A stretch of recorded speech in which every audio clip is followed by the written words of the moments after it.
Hello. Hi, everyone. Thanks for being here. So, the title of this panel is Museum Without Walls, which references the Museum of Moving Images ongoing partnership with the Tezos Foundation, which ends at the end of June. And it's about fostering free engagement with the act of collecting. And because it's coming to an end, it's a good time to talk about its impact. All good? And we're going to discuss how museums can engage with artists experimenting with blockchain technology and the historical significance of blockchain for artists who use emerging technologies. So I'm joined today by Marius. He is an artist, a digital artist, who uses code and generative systems to explore visual abstraction. Vinciane Jones is here, a project manager at Trilitech, which is part of the Tezos Foundation. And just Trilitech is part of the Tezos ecosystem. We work very closely with Tezos Foundation. And Regina Harsanyi, who is Associate Curator of Media Arts at MoMI in New York. So perhaps if we start with you, Regina, can you explain how the Museum Without Walls partnership between MoMI and Trilitech came about and what its main objectives are? Thank you so much. This has actually been a long time coming, and it's exciting to talk about this because last year you were like kind of hinting at it. We couldn't announce it. But I was actually in conversation with the foundation in some aspect for like 2 years before the partnership started. It actually started with Deanne, and then with Valerie, and then with Alex, who really was able to push this forward with Sunil. So like the foundation's been amazing, and Trilitech has been incredible. So yeah, it takes a while for these blockchain associated stewards to understand what it means and why it makes sense to partner with an institution. And we hope that using this as a case study can continue to show these stewards on the blockchain side, like why they should continue working with these institutions. And Vinciane, the community curation project at MoMI, it's a good example of how museums are engaging with visitors, and visitors were able to vote on exhibited artists, and they could then mint a work on their Tezos blockchain. How has that been? Why has it been such a success? And what's the feedback been like from the visitors? So just to talk about Regina's point just briefly in terms of how at the Tezos Foundation have recognized for a long time, I think, the importance of museums and institution recognition for digital art and art on the blockchain as well. So MoMI is one of many museums that the Tezos Foundation has partnered with, including the Musée d'Orsay, Serpentine, and one of the many museums that have used Tezos blockchain for various projects and community engagement activities as well. So going back to community curation, that was a project we launched last summer. And it was there were multiple parts to it. So the first part was inviting 10 advocates from the space, a mix of curators, collectors, and people who had voices within the space and were knowledgeable about the artists and the art in the space.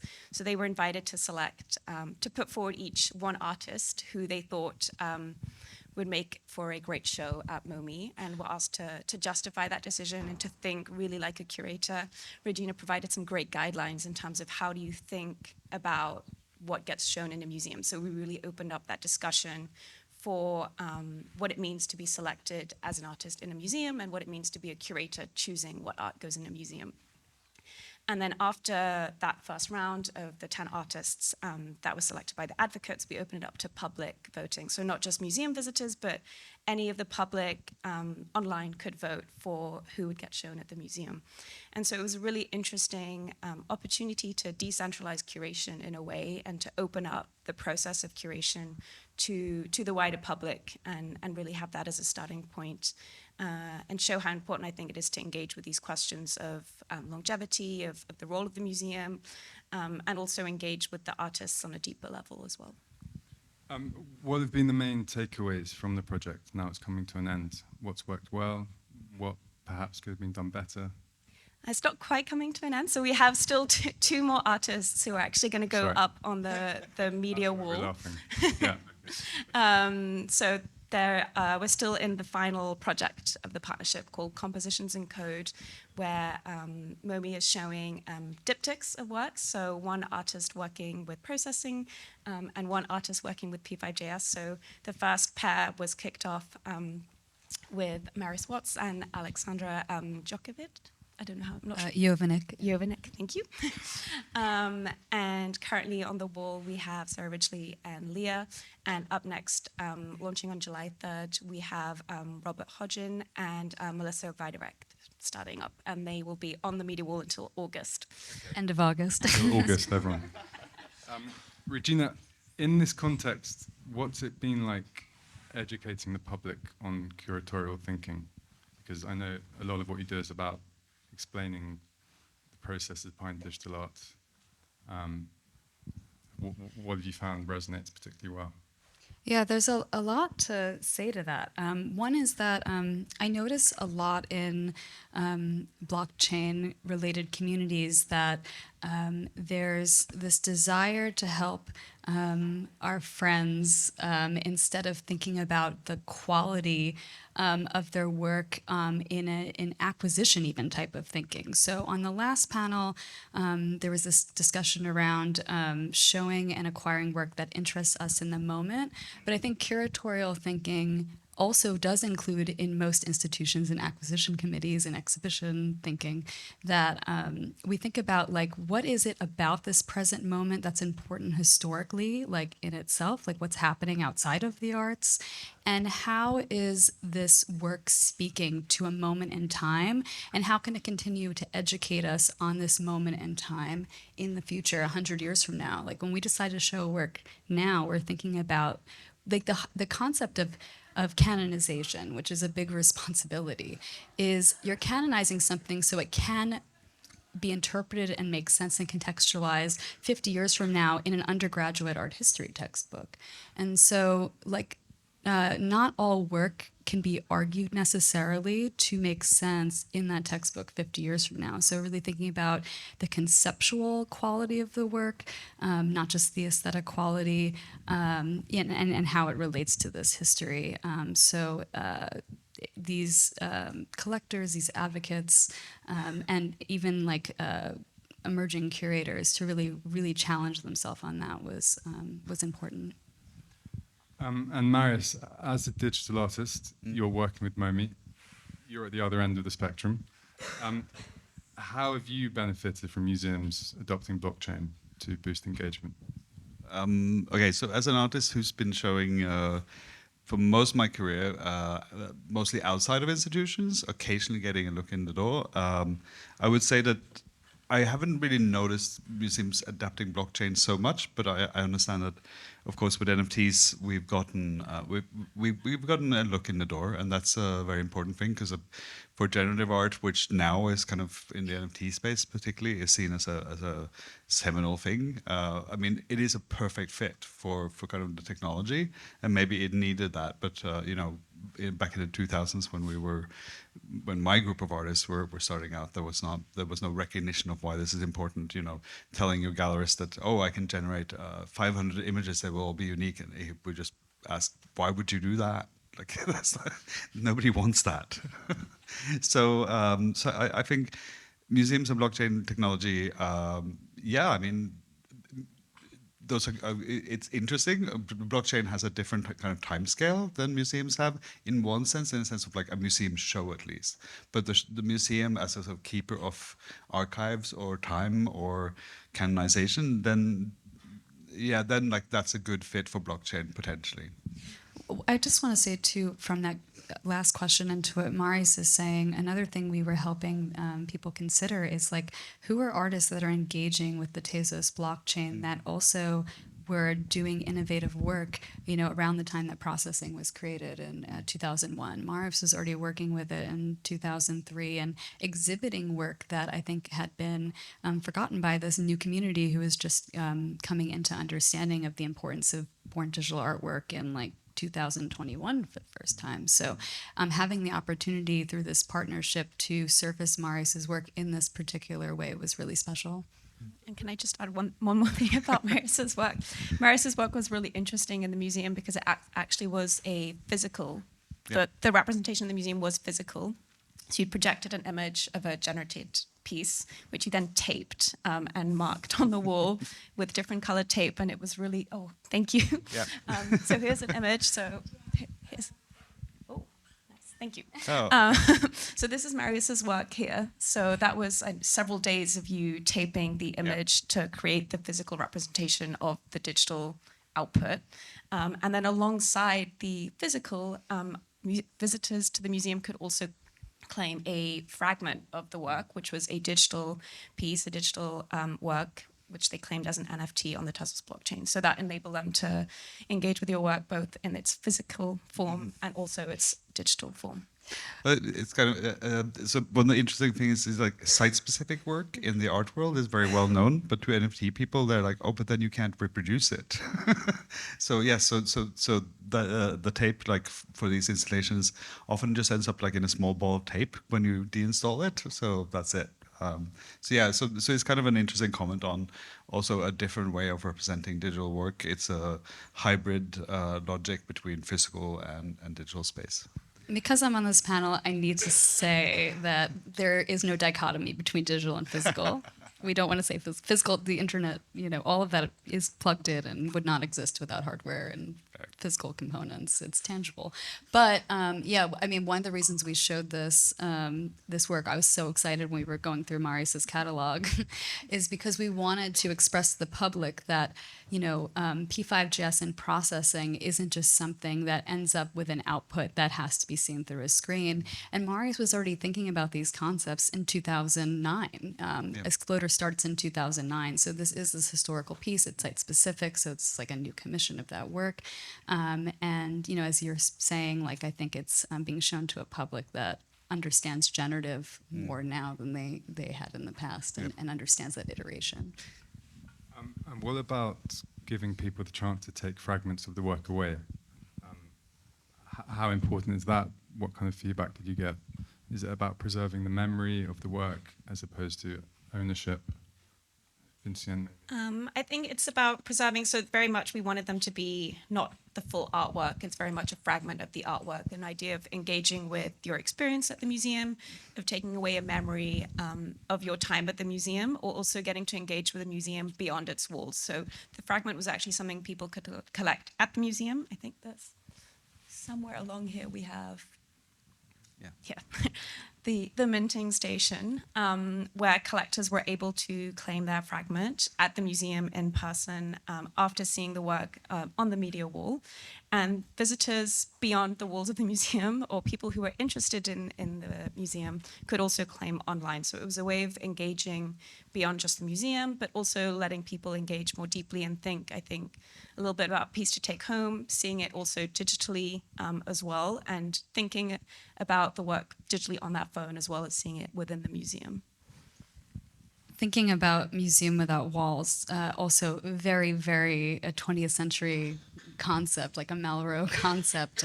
We were thinking about this specifically through the work of artists like Felix Gonzalez-Torres or Louise Lawler, all these artists where you've walked in museums for decades and you're able to pull a piece of paper on a stack. That's part of the work home with you. So it wasn't this idea that just resonates to works that are registered to a blockchain, but it's also just an idea I'd been thinking about for over a decade of how to expand beyond the institution, especially if people find an institution itself intimidating. And it of course also relates to this history of net-based artwork, which since the 90s has, argued about this idea of does it belong in an institution? Does it belong on a computer? Also in the last talk, Aurea mentioned something about festivals. Artists have been showing work in tandem in tangible space and online with their work actually since the very beginning, forever. I mean, going back to the 60s, it's been, so it's this argument that it should just be online, at least for the whole field, actually kind of breaks down. So that's been in my mind this morning. So this is all in dialogue with that. And what about the dialogue between the artist and museum when it comes to displaying the work? Because we spoke about this before, Regina. The panel, there are some pitfalls that traditional museums fall into when displaying work. What kind of challenges does that present when you're working out how to do it? Is wall text still vital, for example? I think contextualization is incredibly respectful to the artist, and the way I went about doing it for this show is I asked each of the artists to write, without like almost like automatic writing, like of just all their thoughts about the piece, and worked with them to write a text, not just from a curatorial voice, but in conversation with the artist, which I don't always see happen to the extent that we did for this show. And also, almost everything that we exhibited was live running code when it meant to be. And I tend to do that with this media wall. The institution before I joined was just showing video that fit like a certain spec.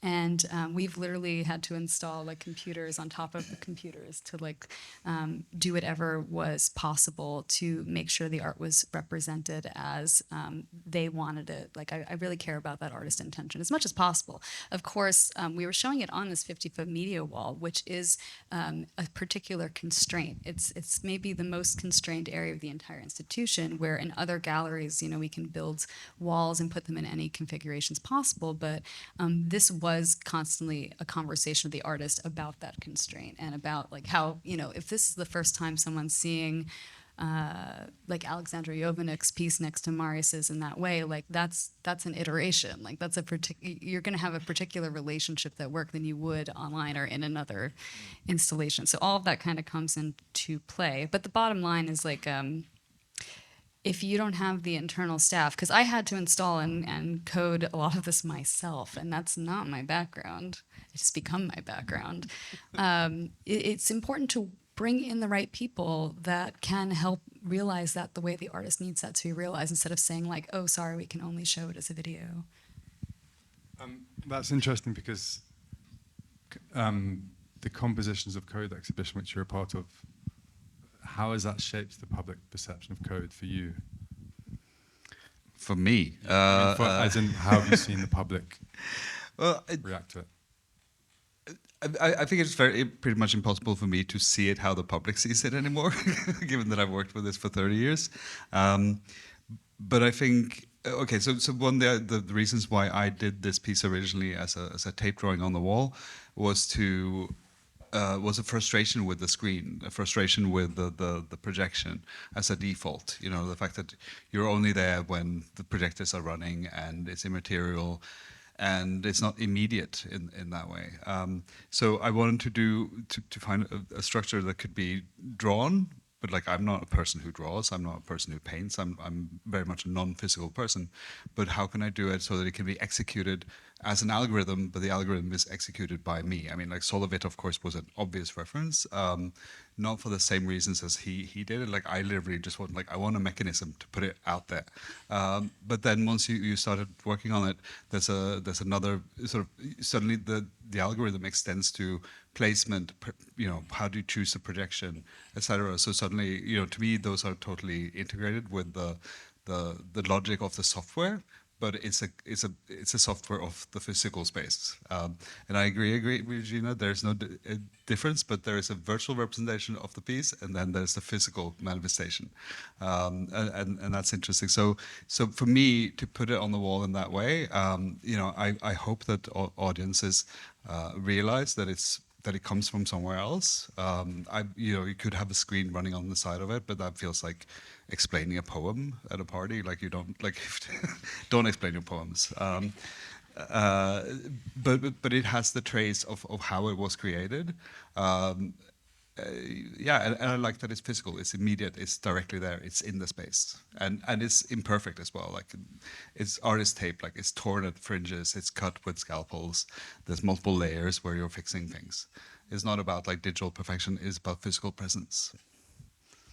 Just on the note of the public, we did also host a really lovely event in New York for the launch of Compositions and Code, where we took the opportunity to discuss processing P5JS and all of these technologies in the museum as well, so bringing it to a wider audience. I think we had a great turnout and also quite a mixed crowd as well. Yeah, just to talk about, we also, the Processing Foundation is one of the supporters of this, which was great to bring together with Trilitech. And we talked a lot about how people in the audience could get involved with the GitHub and open source software. So the fact a museum can facilitate this is great. Vinciane, what do you think about how important it is for the public to understand the process of the digital art and how it's made? I think it certainly brings more depth to the work, but I think I also, from a personal point of view, I think it's also important to let people know that you can engage with the work and have a response without necessarily knowing all of the ins and outs of how it's been made. And I think letting people have that emotional response or that initial feeling in front of a work is also valid. And I think it makes some artworks less daunting if you think that, I can have a response without knowing exactly how it's been coded. I think discovering how it's been made can often make the work a lot more interesting and lead you to want to know more about the artist, more about the artwork, more about the processes, and bring a new layer of appreciation for the work. So in that sense, I think it is important to understand that. Certainly I remember when I first discovered generative art, my mind was just blown. I was like, wow, this is so interesting that you can create code that will generate images that are all unique and can keep going sometimes for forever. And that there's always some sort of wonder when you discover each of the new images. Like, that's really magical, and I wouldn't know that if I didn't know more about the process. But equally, you can also look at the image and appreciate the image as an image itself as well. But I think education is an important part, and I think things like the event that we did with Processing Foundation at MOMI, those are important opportunities to educate the public with the context of the artwork in the background as well, and the foreground. Yeah. Do you find it that a lot of the emphasis is on education? Because if you go to Art Basel, there's a kind of Refik Anadol box, and a lot of people think that's kind of the epitome of digital art. I mean, this is for all of you, but how frustrating can it be sometimes? Well, I think an art market is maybe, art fair is maybe not the best place to talk about education. I think that they do have, they do provide a lot of content. They have an editorial team, so there is education being done through the fair itself. But I think the galleries aim at art fair is obviously to sell art and reach collectors, and they might be educating collectors one-on-one in conversations, but ultimately it's not a public education goal that they have in that context. But I think it's important to broaden the spectrum of digital art for the greater public, so that they're not just thinking of two names, but hopefully 10, 20, 30, and also recognizing the breadth of the types of work that can be created within the space. Yeah, it might not be education that an art fair is providing primarily, but what they could provide to born digital art is access to that. Just support more of the institutions, the galleries that are showing this work. And I mean, that's what we did with this show. We ended up giving access to so many artists, 15 artists we showed over this year with Trilitech. It's Rodell Warner's piece that was a big crowd favorite and was part of the community curation project. But yeah, it's our responsibility to care about the public and give public access. Yeah, okay. So it's funny when you're asked, how do you feel about Refik Anadol's work? I'm like, I think it's fine. I do like it, but of course the question has this laden do you feel the challenge is yours, or why is yours not as popular, or it's why so you're not in a giant box? And I think it's I've seen so much work of different styles come and go, and I think yes, some things are hugely popular and just speak to people immediately, and they're very sensory immersive, etc., etc.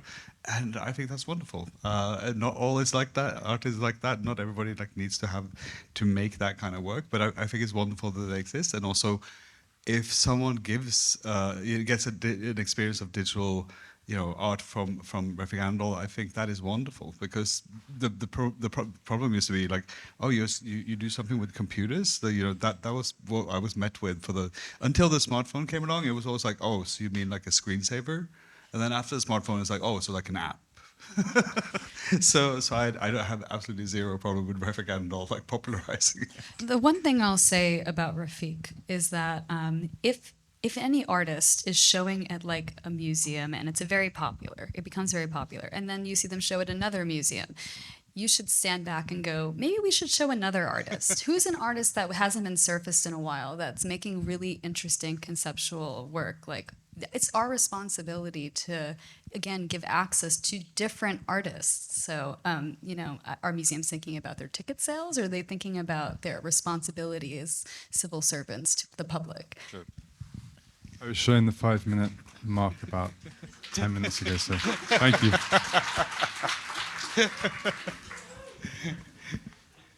Great.